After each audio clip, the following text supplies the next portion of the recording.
Good evening, everyone. What's going on?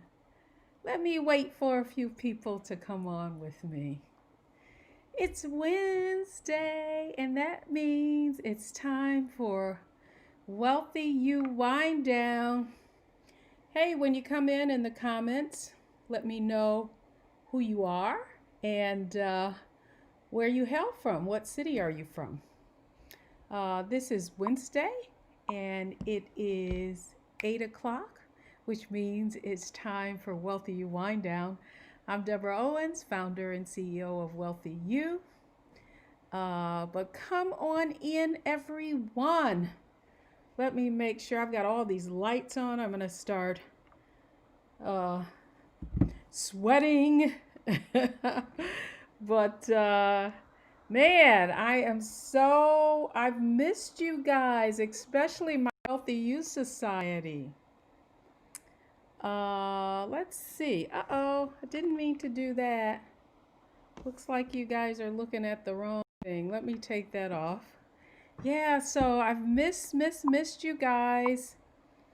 How you guys doing? Man, I have been hanging with the Wealthy Youth Society for days and days and days. And last week we launched, and so I'm not seeing you as often, but so good to be back.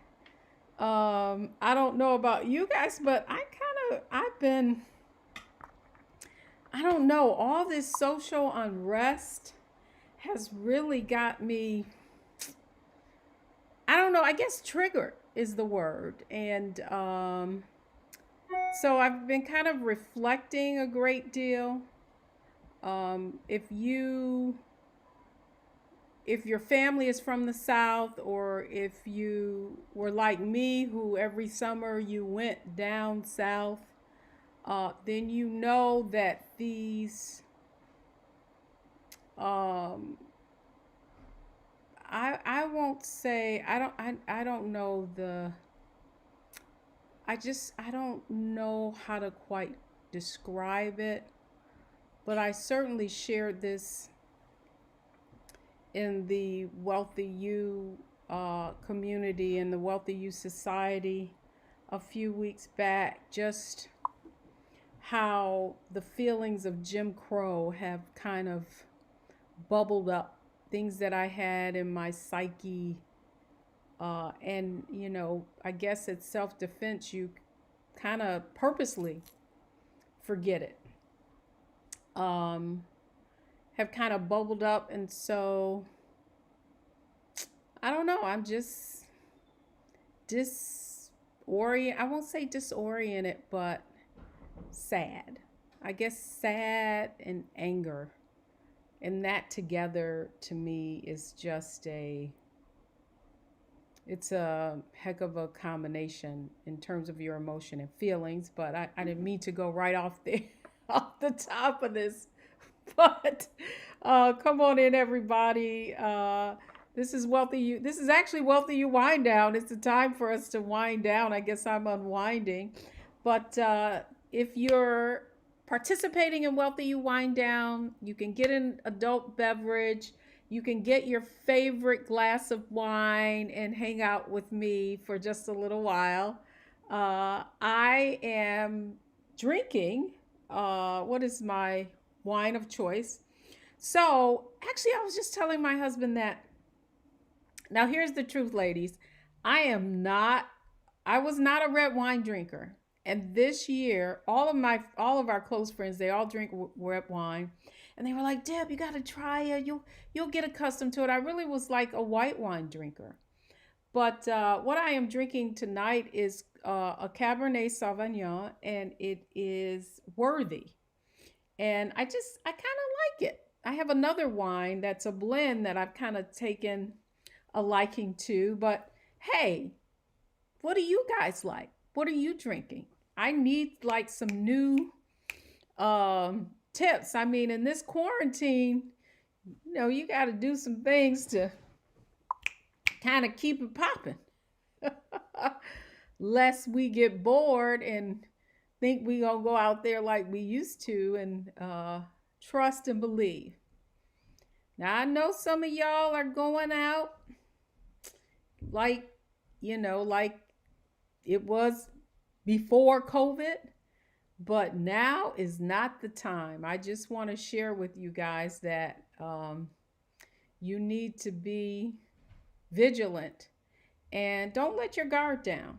I know people are anxious, they want to get back in the groove, but hey, now's not the time to be rash anyway. So, talk to me a little bit. What's going on? What do y'all want to talk about? This market is just off the chain. I mean, the NASDAQ just hit another high yesterday. If you're an investor, then you know what the NASDAQ is. A lot of tech stocks in that index. Many of you are happy because, you know, just back in February, everybody thought the end of the world was coming. But I am still not convinced. This market, I won't say it doesn't make sense, but there's more than meets the eye. And I want to share my thoughts on that this evening. But what do you want? What's on your mind? I do know that so I'm going to the questions in the Wealthy You community. And by the way, if you have a question, you can post it here and I'll be looking at it. But just a little bit of background. So I'm Deborah Owens, founder and CEO of Wealthy You, where we teach women of color, Black women, how to take ownership of their financial success by mastering the art of investing. And so at Wealthy You, we have a number of different programs.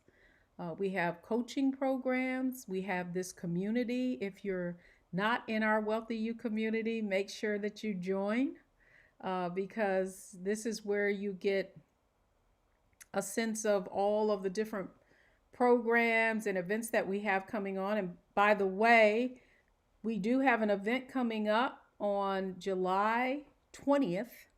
And I just got great news about one of our speakers, but haven't signed the contract yet. So I'm not going to let what do they call, out of the bag? But you're going to be really, really excited.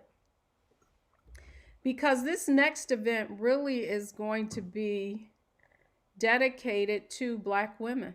It is going to be an event that what I hope to accomplish through Wealthy You will give you insight and let you know that, yeah, you've been doing all the right things.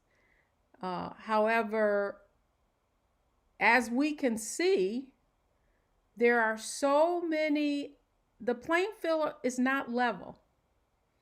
So let's be clear on that. The playing field is not level. But just like in anything, that when the playing field is not level, then you need some strategies and some tactics and to allow you to move to the next level in spite of it. And in fact, what that requires really is resilience. And,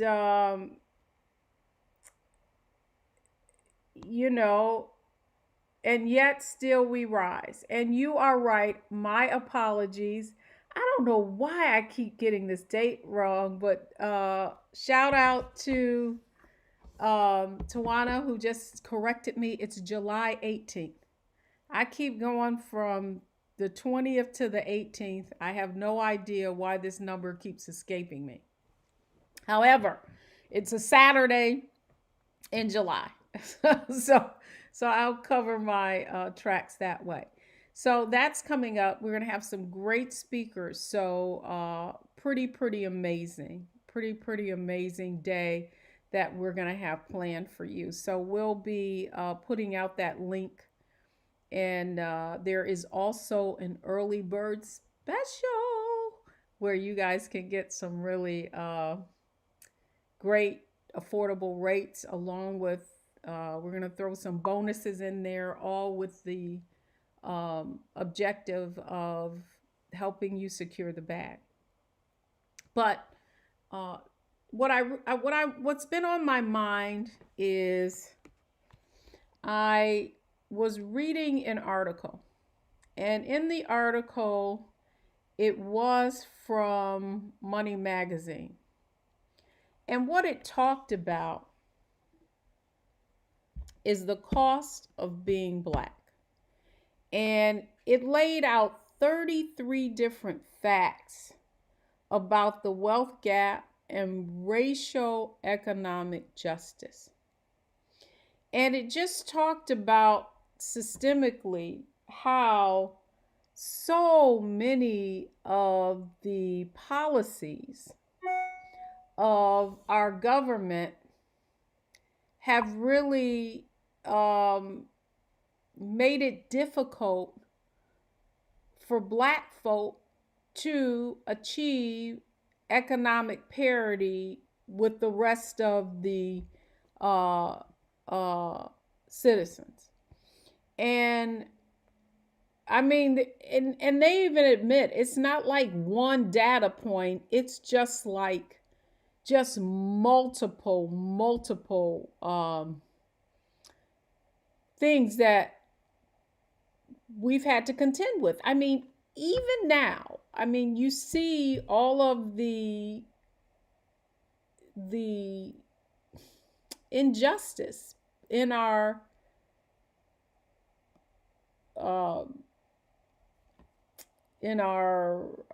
policing system, but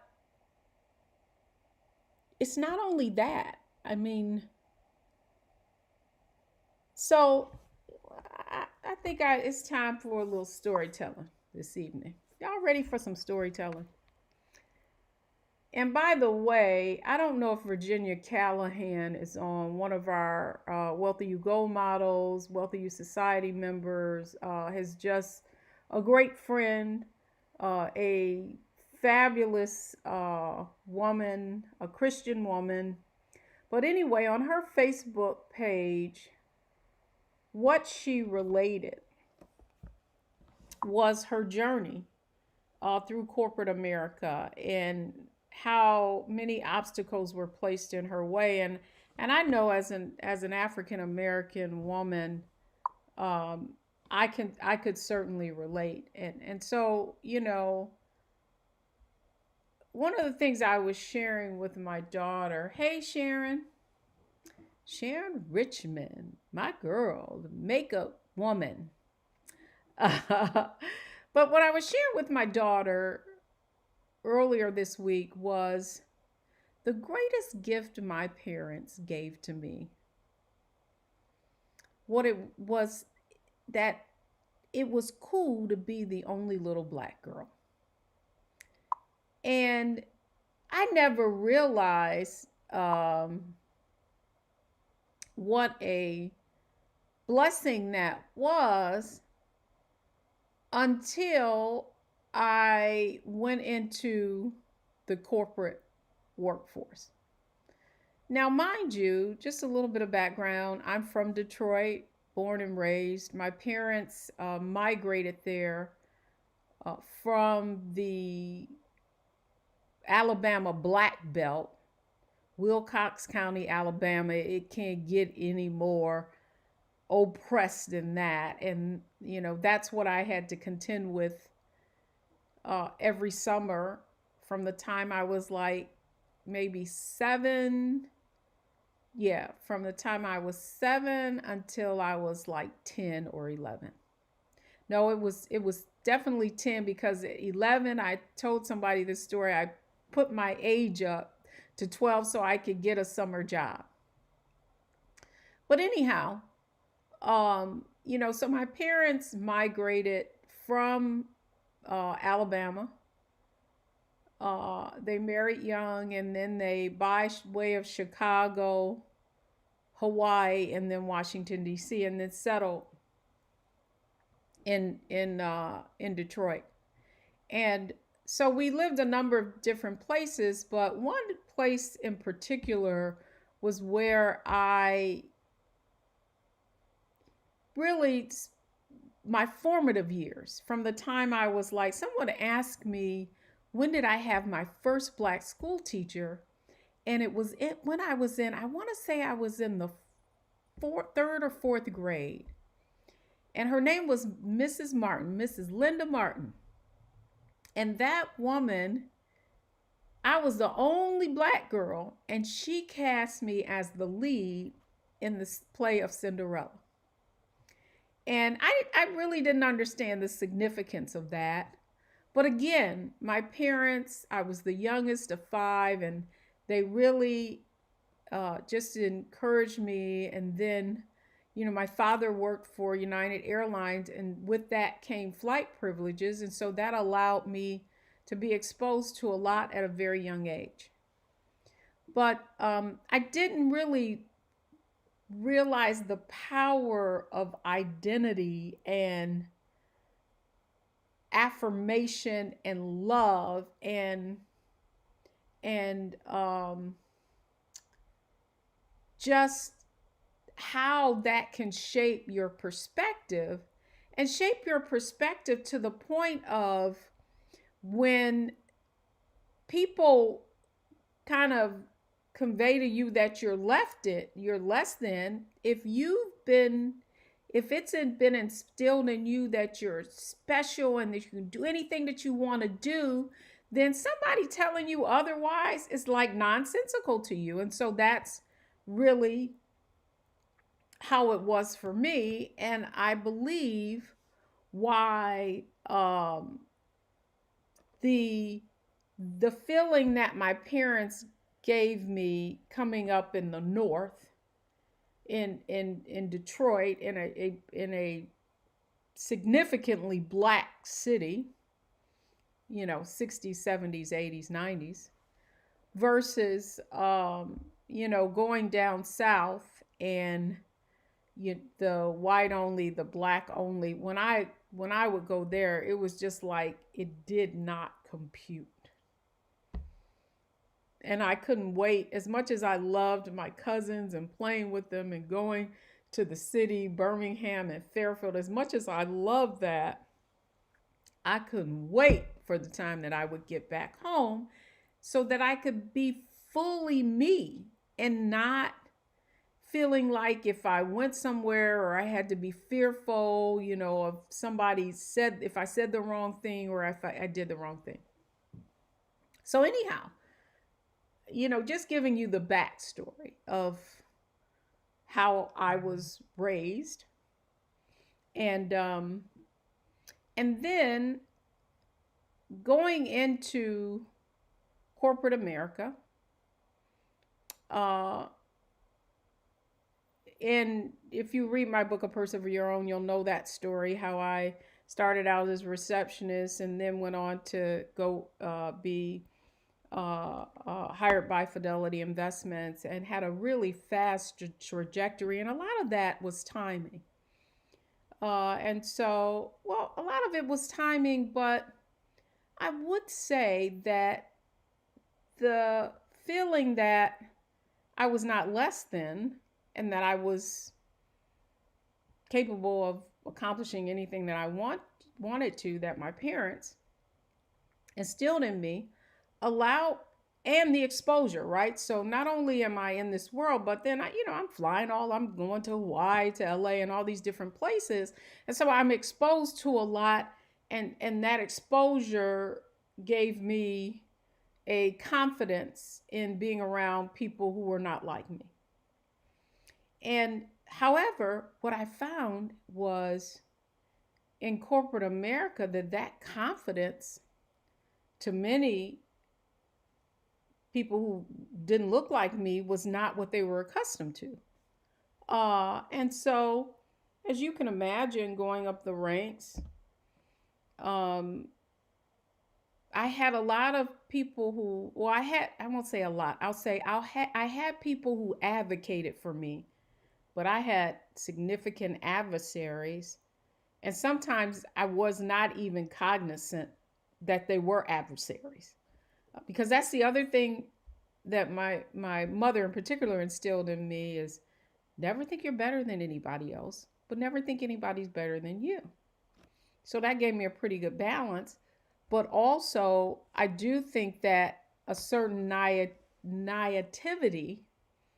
that doesn't always work in the corporate world.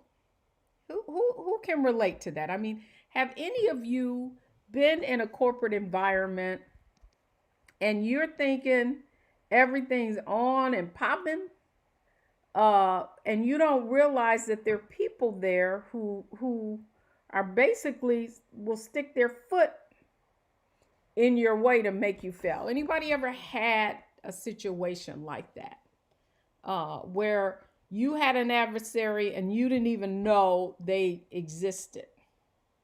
Anybody? Right. Thank you. And as I reflect, I think back to what is it, Maya Angelou's "And Still They Rise," and so sometimes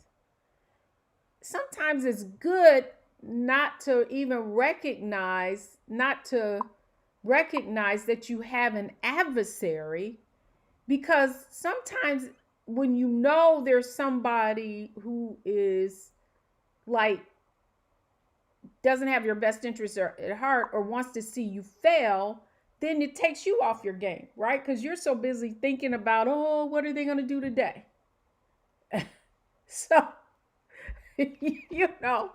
when I think, and every time I got a promotion, oh my gosh, just to see how people, and you could see they were like incredulous, like, well, how did she get that? Well, all kind of different things. But I say all that, because I went from the office in Dearborn, Michigan, and that's a whole nother story. I guess you guys heard about Ford, and his whole, and Dearborn, and the mayor of Ford. And there was a time when black people didn't go into Dearborn. So here I come. It's on and popping. I'm in the Merrill Lynch office, then I'm in the Fidelity office. And, and still excelled in sales. And then went into management, and then was transferred out to the West Coast, and then, in San Francisco, and then managed an office in Walnut Creek, very affluent areas, and then managed the whole West Coast. And, like, and through it all, let me be clear, young children, husband, just a lot of support. And then coming back here to the East Coast and managing the Washington, D.C. office, which is really how we ended up here in the East Coast because of my husband's job. But, I say all that. I'm telling you this story because at every stop, there was an adversary, and there was always someone there feeling like I shouldn't be there. And now you could say, well, that's anybody. I mean, that's how people want to frame it. Well, everybody has adversaries, but no, I mean, people who, because I was a black woman, felt like I didn't belong there. And felt like, they had all kinds of stories. Or you're an affirmative action person, blah, blah, blah. But to be honest with you, the reason I went into sales is because I felt like, numbers, if I can hit my numbers, then I can, and you give me the same numbers that guy has, then I can, then it's on. What I didn't anticipate, though, is I didn't anticipate that they would make my goals much higher to see me fail. And I mean, in my corporate career, then I took another stint in sales for another financial services company who I don't like to murmur their name, killed it in financial services, increased their penetration by 40%. And do you know those folks doubled my goal. And it was at that point I was like, you know what? I'm sorry, y'all. Y'all need to stop playing these games. And so what I recognized, do you understand what I'm saying? Like, they want to change the rules. They want you to play by the rules, but then if you excel at it, they want to change the rules. And so the reason why I'm telling you this story is because we can do all the right things. And we were told, go to school, get your degrees, go into the corporate environment, get a career. You're gonna excel, and then you get into these environments and they are hostile. I mean, you don't you feel like, man, I've done all of this. I've proven myself. I've over excelled. I've done way past the number. And you don't anticipate that that is going to be met with just blatant, racist, sexist opposition. Let's call it out for what it was. And then, the next thing you see is somebody come in and they've had no track record and they haven't had to perform at all, and they're put in that role. And so what can happen is you can become, what do I want to call it? Bitter and resentful. And bitter and resentment, that is a pill that's, you're poisoning yourself. You're not hurting that other person. You're poisoning yourself. You with me? And so that's what has bubbled up in these past couple of days, is just seeing what happened to George Floyd and Breonna. And you see that over and over and over again. Certainly I'm not equating the things that I went through, what they went through, but I'm just saying that people don't understand why you feel a certain way about all of it. Because that's what injustice is. Like, you feel like if you play by the rules, if you do the right things, if you do what you're told, and yet still it's not good enough. Right? So I say all that to say specifically to Black women, listen, and still we rise. It is true. What keeps me going is that when I think about my aunts, my mother, and her 5 sisters, and when they recount what they had to do as children, as women, picking cotton and all of it, I count the privilege that I have, the fact that I'm sitting where I am right now and conveying what I am to you tonight is a privilege, especially considering what my ancestors went through. And so I say all this, a message to Black women is this: listen, it's you have done everything and more, and our intellect, our genius is undeniable. If you look at a Nielsen study, and it talks about how we influence fashion and innovation and technology, how much we influence, and yet we have not, if you look at the numbers, going back to the money study of these 33 facts, and I'm just going to give you a few of right quick. Going back to 1972, regardless of whether the economy has been thriving or struggling, the Black unemployment rate has been roughly twice as high as the white unemployment rate. Whereas business ownership rates are roughly 15% among white families, Black and Hispanic families are about half as likely to own a business. But you see, here is the thing that this is the point that I believe we can make the most impact. And that is, African Americans are, only 36% of African Americans said they had any money in the stock market, including 401k or other retirement accounts, compared to 60% of white Americans. So that's almost less than half. So at every point, it's almost less than half. But here's the deal.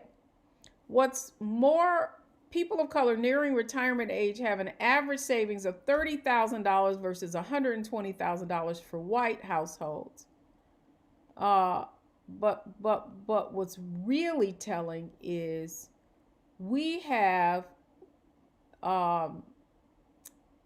white households have $127,000 in assets versus we have let me just put it, we have 1/10 the assets, like $17,000 in average worth versus $170,000. And so the point that I'm making, that I want to make to Black women in particular, is that we must learn how to turn that. Here's the deal. Black girl magic is real. Come on now. Black women, you have been able to make a way out of no way with all of this opposition.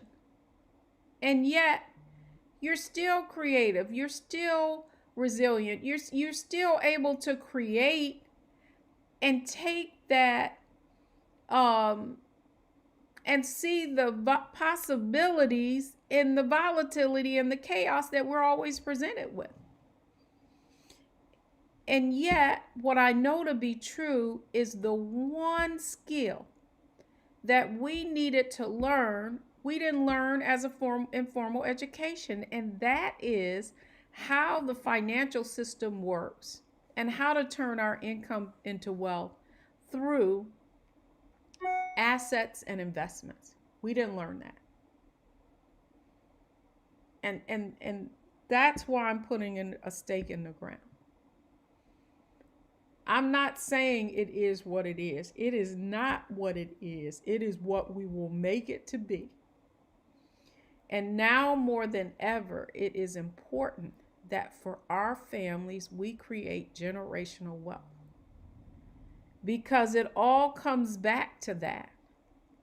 Our political system is influenced by people with wealth. And if we can't support our political folks economically, we cannot get things done. Yes, we got to vote, but the other thing is we must engage. And the way we are able to influence outcomes that impact our community and our families is through economics. And that means that same genius, that same brilliance, that same intellect that all of us have inside, that was passed through our ancestors, my mother, my aunts, my grandmother, my great-grandmothers, is inside of us. And it is imperative. It's imperative that we take ownership and we learn how to turn that ambition into wealth. Ambition, and here's the other point I want to make. Somehow black women being ambitious is like a bad word. It's as if, people want us to settle. They don't want our brilliance to shine. They want us to settle and be satisfied. We cannot. We cannot do that.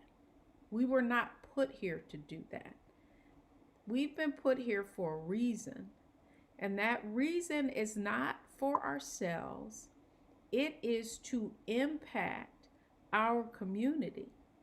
And we can impact our community when we have the resources through which we can add value to others, but we cannot continue to give from a half empty purse. It's impossible.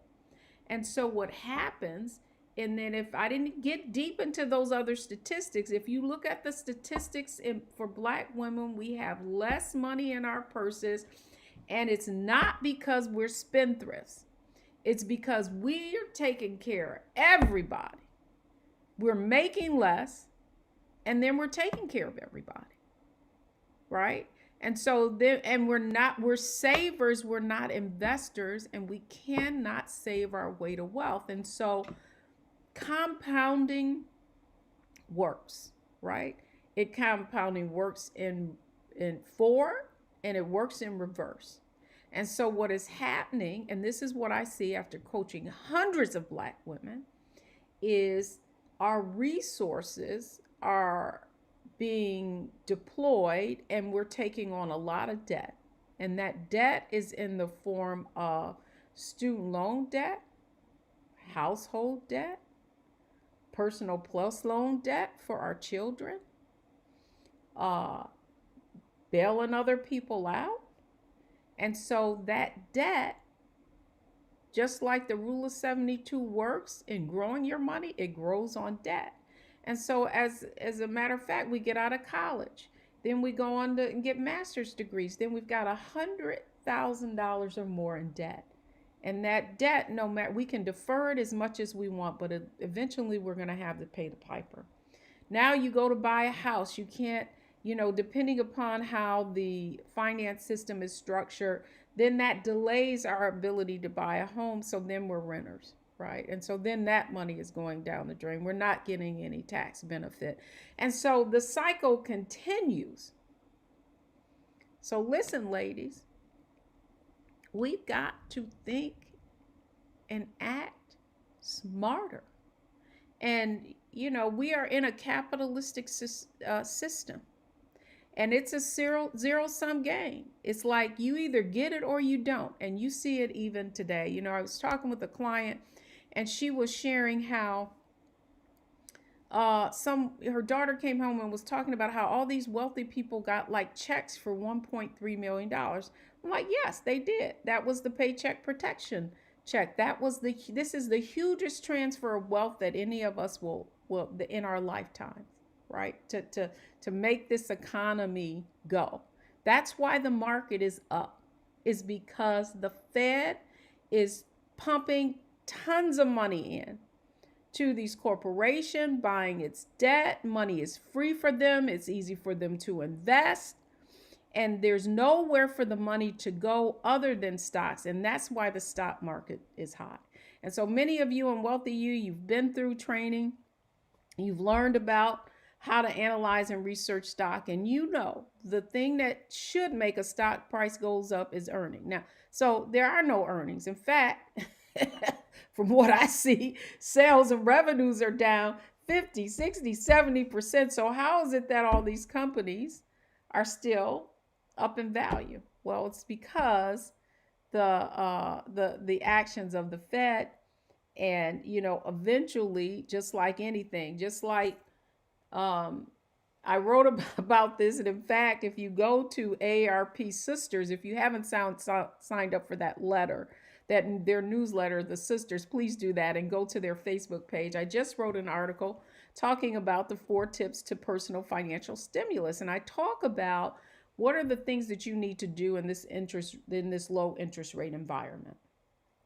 And the things that you need to be doing is you need to be de-risking yourself and getting rid of debt and refinancing debt. And to that end, I'm going to talk about that a little bit before I go out. But I really, if you want to read that article, sign up for AARP Sisters. Just Google it, and you'll see that article.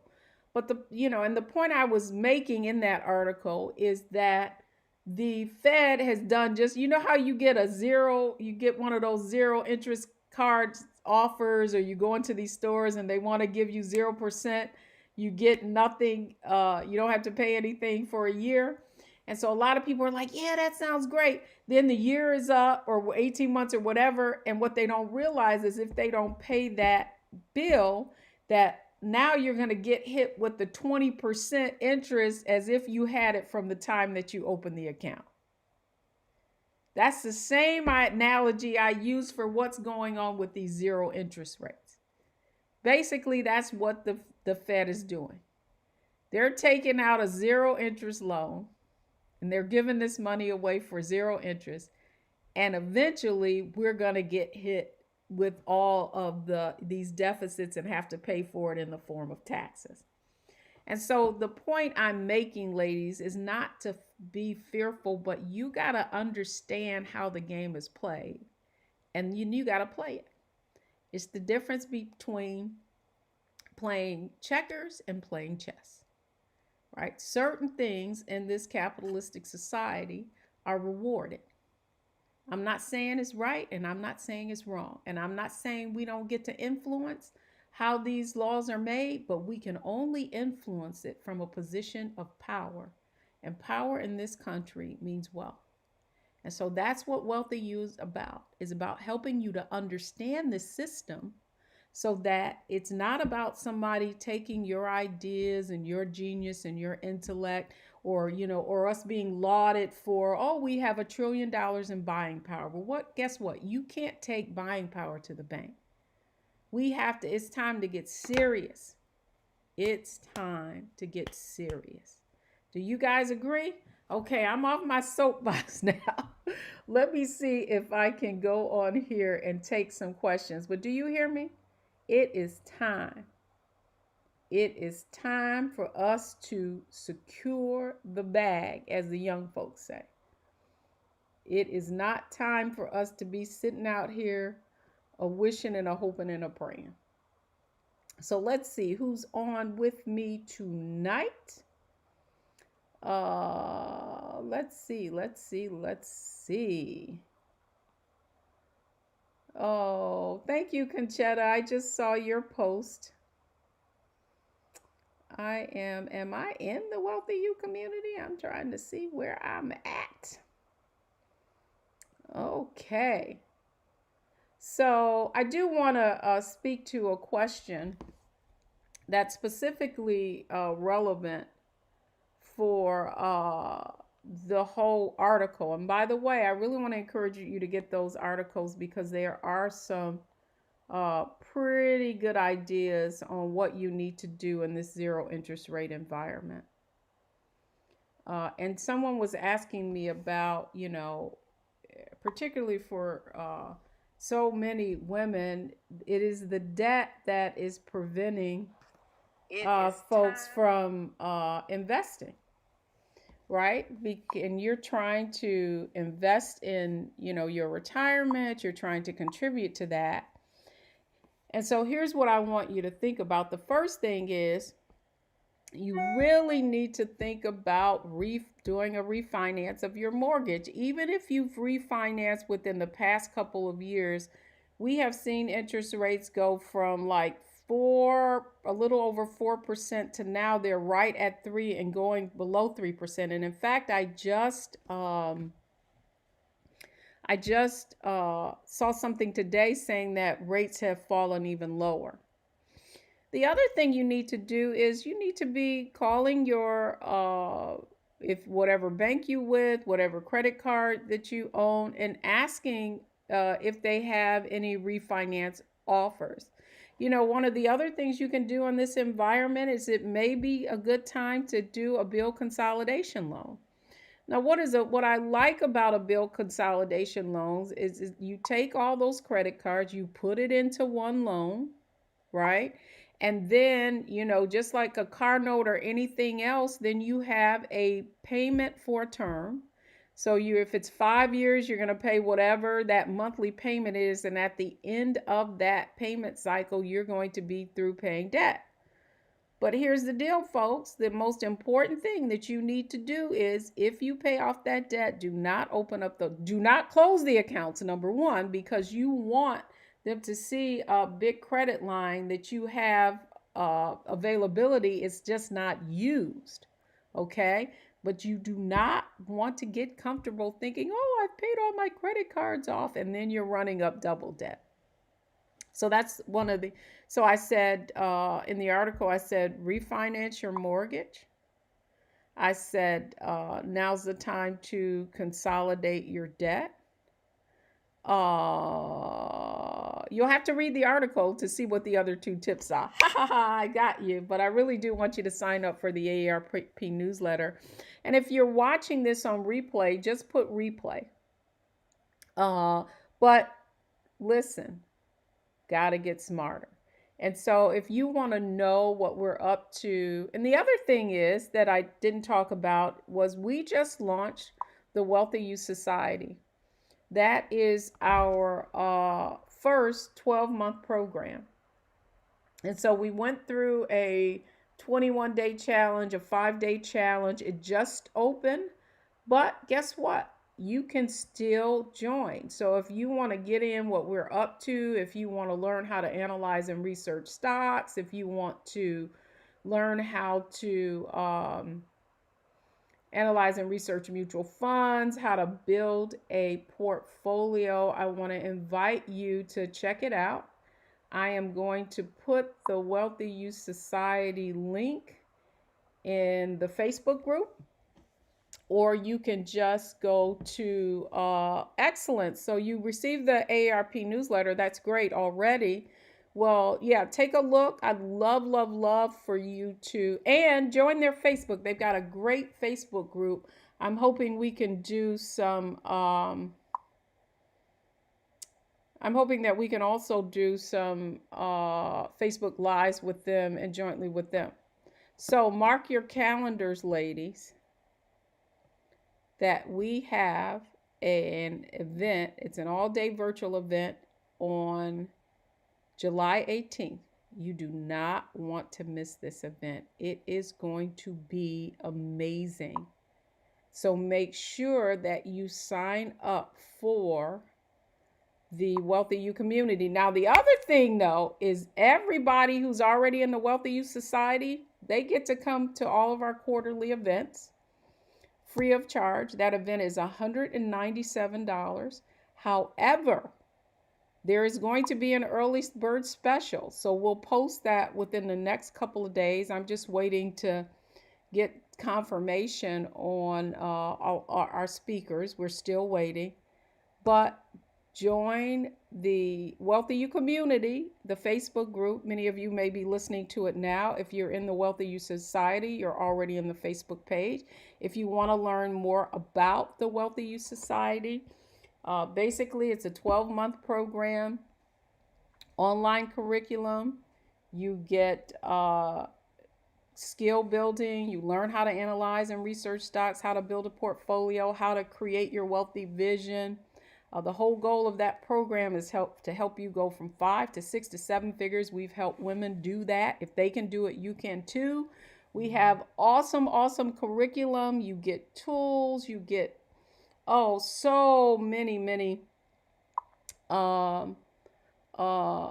resources. But you won't know what the coolest thing about this is. There are some awesome women in the Wealthy Youth Society who are killing it, because the Wealthy Youth Society is not about me. It's about the women who have made transformations. In each one of our quarterly events, you get to meet some of our Wealthy You goal models who have applied what they've learned. They've learned the 7 wealthy habits. They've learned what you need to do to take ownership of your success. Do you know that we went through a Wealthy You challenge and these women found thousands of dollars? Some, 200 more a month, 300 more a month, 400 more a month, refinance homes, have $700 a month more that they're investing. And so if you want to get in what we're up to, I want to invite you to do that as well. Let me see. Our excellent. You get the news and you get a weekly newsletter through Wealthy You as well. Awesome, awesome, awesome. I see Michelle, Virginia.